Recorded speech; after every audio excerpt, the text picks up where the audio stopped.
Dalam Bapa dan Putra dan Roh Kudus. Amin. Bapa di surga, kami mengucap syukur hari ini kami merayakan hari raya Santo Yohanes Pembaptis, sepupu dari Yesus sendiri. Karena dia adalah anak dari Elizabeth.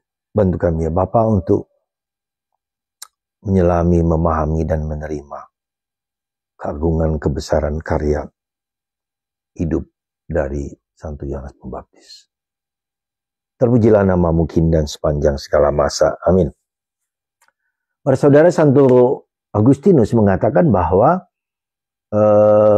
kita wajib menyamakan, dikatakan menyamakan pesta-pesta hari raya kelahiran Yesus dengan kelahiran Yohanes. Karena Yohanes memberi peranan yang cukup sangat penting di dalam pewartaan persiapan kabar tentang siapa Yesus itu sesungguhnya.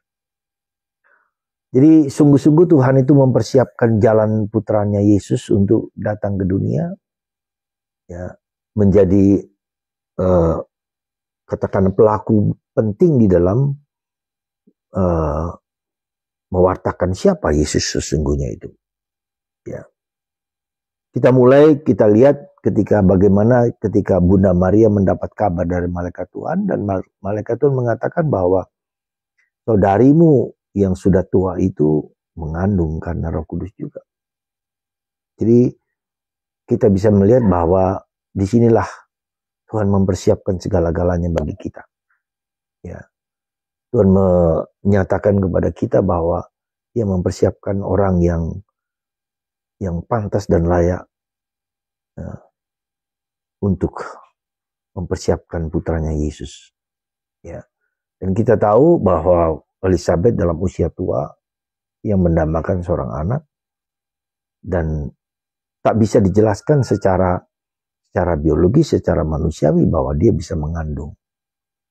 Ya, jadi kalau Bunda Maria jelas mengandung karena Roh Kudus, malaikat mengatakan itu, tetapi Elizabeth mengandung juga bukan karena manusiawi, ya, karena Zakaria, tetapi juga karena Roh Kudus. Memungkinkan, ya tetap mungkin dari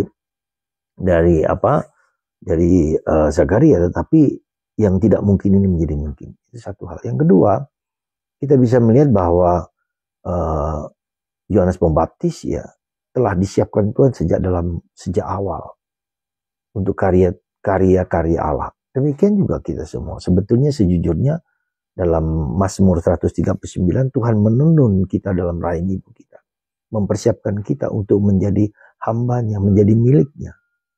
Ya. Dan itu juga kita semua. Tapi kita bisa melihat dalam kitab Nabi Yesaya, kita tidak cukup hanya menjadi hamba, menjadi anak Allah, tetapi lebih daripada itu, untuk menjadi terang bangsa-bangsa. Jadi dari Yohanes kita belajar bahwa Anda semua, kita semua dengan panggilan kita ini menjadi terang bangsa-bangsa, menjadi terang di mana kita berada. Ya, jadi kita tidak cukup hanya menjadi anak Allah, menjadi hamba Allah, tetapi menjadi terang bangsa-bangsa. Siapa bangsa? Tidak usah jauh-jauh bangsa luar negeri, bangsa misalnya orang Flores, orang Batak, orang Jawa, orang Cina. Itu semua adalah bangsa-bangsa di mana kita mewartakan kabar gembira, terang bangsa-bangsa. Ya, itu yang kedua. Yang ketiga, kita bisa melihat bahwa Yohanes sungguh-sungguh menunjukkan diri sebagai pribadi yang pantas dan layak ditiru. Bagaimana dia menerima pewahyuan Tuhan dalam keheningan, dalam kesunyian di padang gurun, sehingga ia tahu siapa Yesus sesungguhnya. Dan itu juga menjadi tantangan kita semua untuk mengerti Yesus, bukan hanya kita lewat sabda, lewat kitab suci, tetapi bagaimana kita mengerti, paham di sudut hati kita yang terdalam. Kita paham siapa Yesus, kita tahu siapa Yesus. Maka mari saudaraku terkasih, kita tidak cukup hanya sekali lagi mengikuti semua aturan gereja, misa dan seterusnya, tapi harus ada kecintaan lebih dalam untuk mendapatkan dalam tanda petik pewahyuan pribadi, dalam memahami Tuhan dari pengalaman pribadi yang dalam. Siapakah Yesus itu bagiku?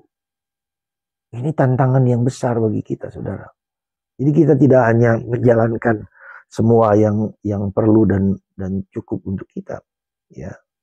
Tapi lebih dalam daripada itu, kita mau ya kita hadir ya untuk membawa Kristus, mengerti paham akan Kristus.